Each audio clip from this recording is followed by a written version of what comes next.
Ele tá falando assim, vocês acreditam que as operações do crime organizado no Brasil são mais complexas hoje do que há 10 anos atrás? Se sim, como isso impacta na segurança pública? Pedro, né? Eu não tenho dúvida alguma. Nos últimos 5 anos é assustador. A questão que envolve, de novo, o cigarro, a bebida, agora o combustível, a questão que envolve aí o sinal de TV a cabo.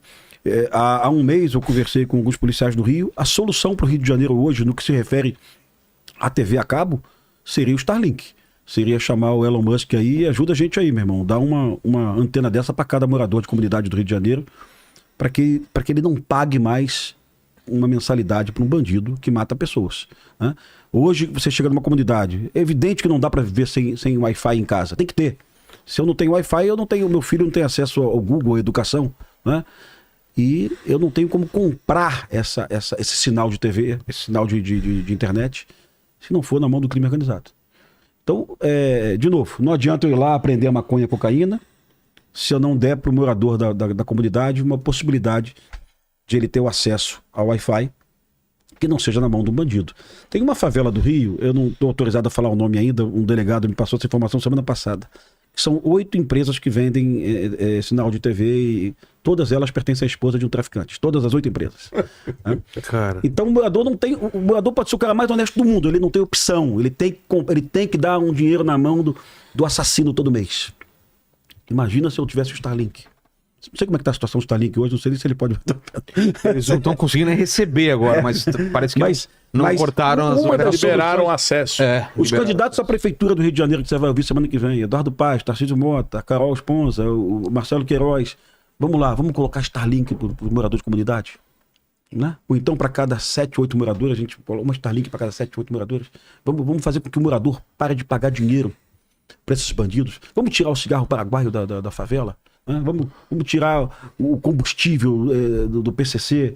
Isso tudo vai, em menos de 1 ano, vai reverter na segurança pública do cidadão na rua. Perfeito. Menos morte, menos assalto.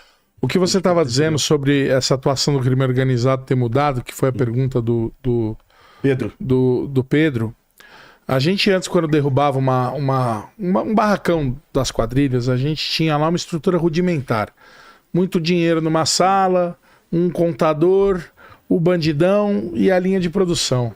Hoje você chega nesses lugares, tem escritório de telemarketing com 40 funcionários, tem um departamento financeiro trabalhando, você tem equipe de motoristas, você tem frota de caminhões. Posso ir mais longe?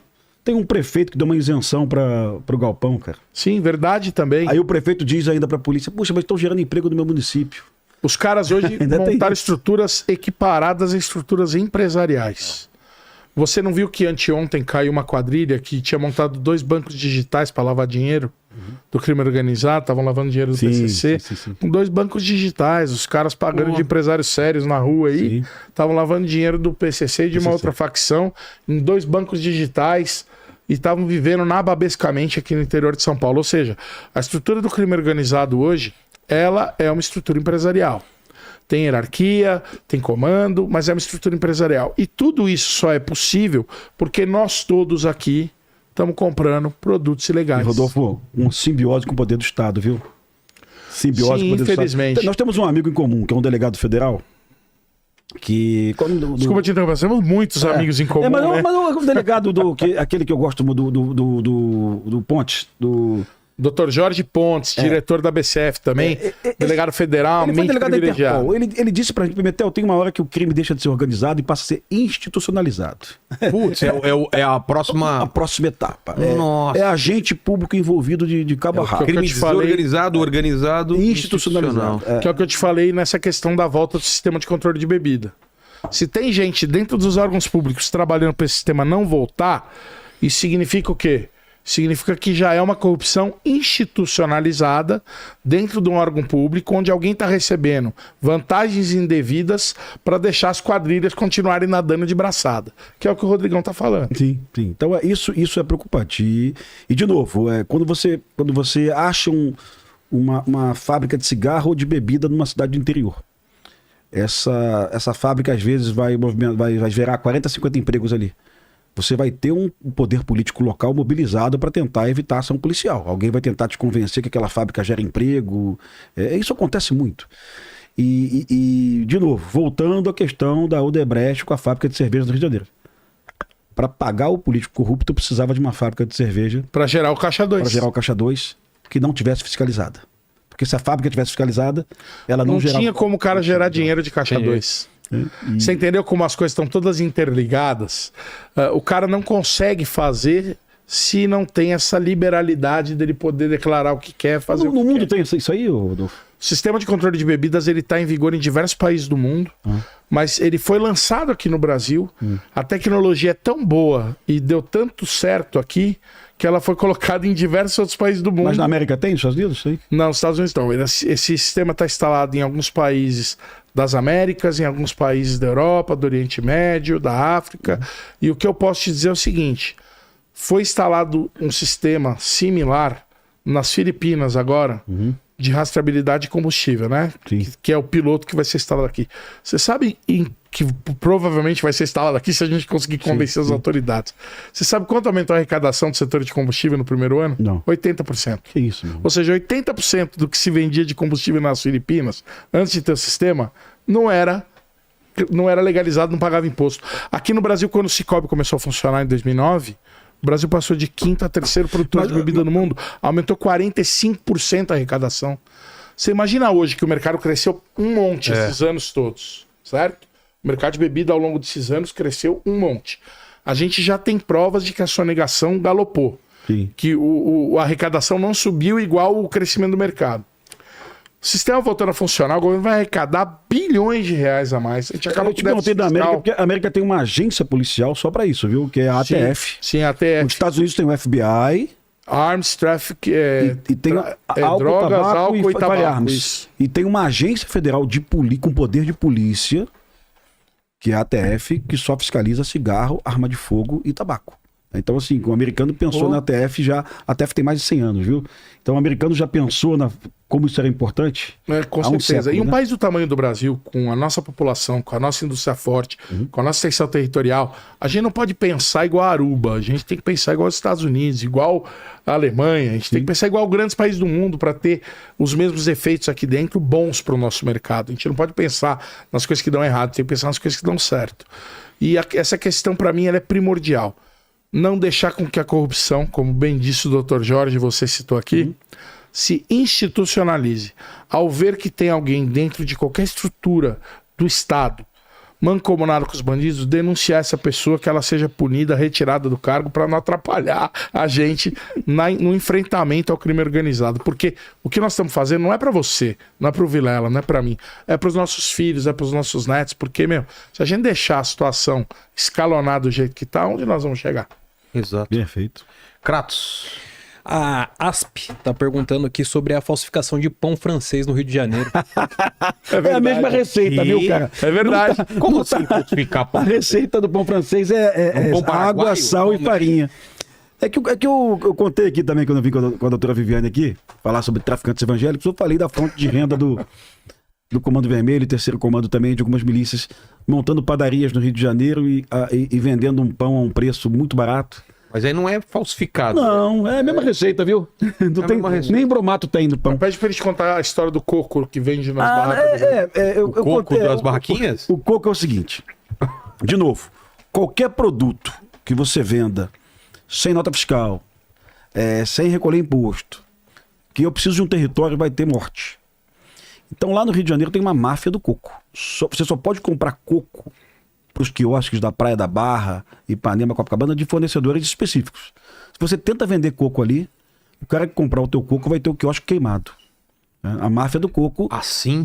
É um Crime coco, organizado, de novo. É um crime organizado. É um coco muito mais caro do que o coco. Tanto é que o coco do Rio de janeiro é um coco de R$8, R$9. Você vai consumir um coco no Nordeste, é R$3, às vezes mais barato que isso. A máfia do coco estabeleceu um preço, estabeleceu um território, né, que você não pode invadir, através do medo, da extorsão, de milícias, eventualmente ex-policiais ou bandidos mesmo, né? Então a milícia do Rio de Janeiro domina hoje o coco, e o Comando Vermelho, na orla, domina a entrega do gelo. Porque não todo gelo, logicamente, tem muito gelo bom, fabricado em fábricas legais, mas tem muito gelo fabricado em favela, com água roubada, com energia também roubada, então o gasto é nenhum, e eles oferecem esse gelo num preço baratinho. O Rio de Janeiro depende do gelo, os quiosques têm muito gelo, né? Então você começa a enxergar onde que eles vão buscar dinheiro. Né? E carvão também, tá? O carvão pro churrasquinho também. As facções vendem no Rio de Janeiro carvão. A carne também. Ô, Vilela, a gente não consegue mais dimensionar o tamanho da economia. Ele dimensionou aqui 414 bilhões. Quase meio trilhão de reais. A gente não consegue dimensionar verdadeiramente, se a gente sentar um dia, chamar 15 economistas, policiais, promotores, a gente não consegue dimensionar o tamanho da economia do Comando Vermelho e das milícias. Deixa eu fazer só uma parte no que você está dizendo, me perdoa te interromper. Se eu ouvir ele dizendo, por que o coco os caras conseguem fazer isso? Porque não tem controle do que está sendo produzido e vendido. A mesma coisa vai para a bebida, a mesma coisa vai para o combustível. Todo produto cuja produção e comercialização legal é controlada, você inibe esse mercado ilegal. Nos produtos onde você não tem esse controle do que está sendo produzido legalmente, importado legalmente, vendido legalmente, você abre espaço para o crime organizado. Que é o que está acontecendo até com o coco da orla do Rio de Janeiro. O transporte, a Rocinha tem hoje mais de 1.000 mototáxis, né? Eles pagam propina pro Comando Vermelho, né? Pra facção. Ou então, se não for na Rocinha, foi em outra favela, pra facção dominante. Quanto cada mototaxista paga por mês? 15% do total do que ele apura? 20%, 10%? Eu não sei. Mas hoje, as lojas de moto que mais vendem motos no Rio de Janeiro são próximas às favelas, tá? E a gente tem certeza que o Comando Vermelho subsidia a compra dessas motos. Ou seja, o Comando Vermelho está comprando a moto, deixando na mão de alguém e está assumindo o transporte alternativo legal naquela comunidade. Então, de novo, eu já perguntei isso para delegados no Rio de Janeiro e para promotoras. Qual o tamanho da economia verdadeira do Comando Vermelho, Terceiro Comando, ADA e milícia? Ninguém sabe responder. É uma multinacional. Se você vai pesado em cima deles, vou dar um exemplo das padarias. Sim. Cada padaria pode empregar 10, 15 pessoas. O pobre compra um pão a 25 centavos, que é muito mais barato do que um pão numa padaria de asfalto. No entanto, a padaria de asfalto já está sendo obrigada a comprar o pão também da favela. Chega ali um bandido e fala, você vai comprar pão com a gente, tá? Muito mais barato que o teu. Pode desmontar a tua produção e a minha Kombi vai deixar o meu pão aqui de manhã. Hoje, ninguém consegue colocar no papel, no computador, numa planilha Excel, o tamanho dessa economia. Desculpa de novo. Por que é mais barato o pão? Porque a água é de gato. A luz é gato. E a farinha é roubada. A farinha é roubada. O gás é ligação clandestina. Não paga imposto nenhum. E o funcionário também não tem direito trabalhista. Aí fica fácil. Então, tudo isso que ele está dizendo, desculpa, viu, Vilela? Eu sei que eu falo demais, mas assim... Essa é a ideia do programa. Se vocês não falarem demais, o programa não existe. Eu quero que todo mundo entenda... Quanto tá um pão francês aqui em São Paulo, hein? Boa pergunta. Fabi, É quilo. é por quilo? É por quilo? Normalmente é uns diferente. 14 reais o quilo. 1,40 cada 100 gramas de pãozinho, mais ou menos.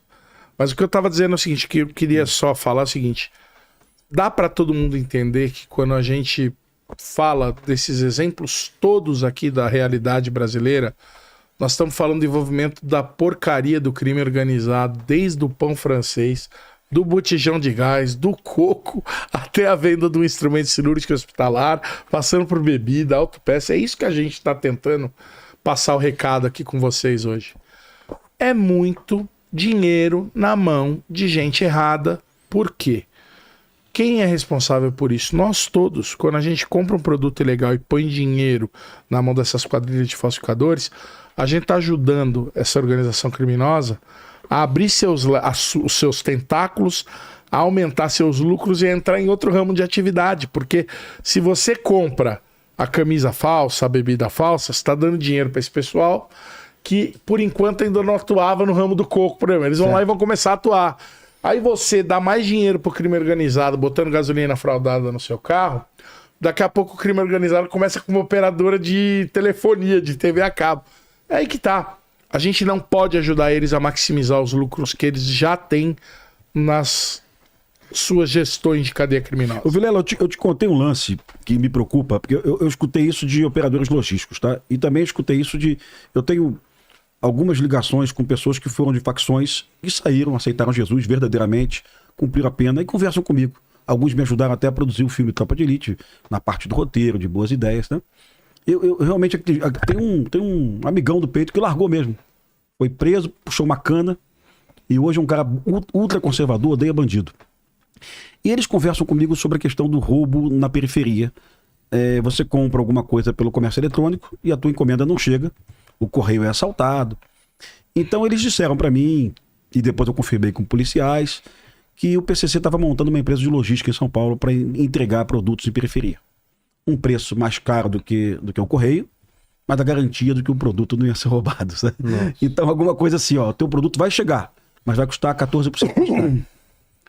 Ou seja, é a migração do PCC de atividades verdadeiramente ilícitas, que é o assalto, para atividades na margem da lei. Uma empresa de logística que vai ser de um operador laranja do PCC, como um dono de um posto de gasolina do PCC, que é laranja também. Essa é a minha preocupação a respeito da evolução do crime organizado do Brasil. Daqui a pouco o PCC, CV, vai estar realizando só atividades legais através de extorsão. Construção de casas em terrenos ocupados, né, que pertencem à prefeitura, exploração de mototáxi. Efetivamente já está acontecendo isso. E hoje, quando eu pergunto a um policial o número que ele me deu semana passada, eu dei para você aqui, 11%.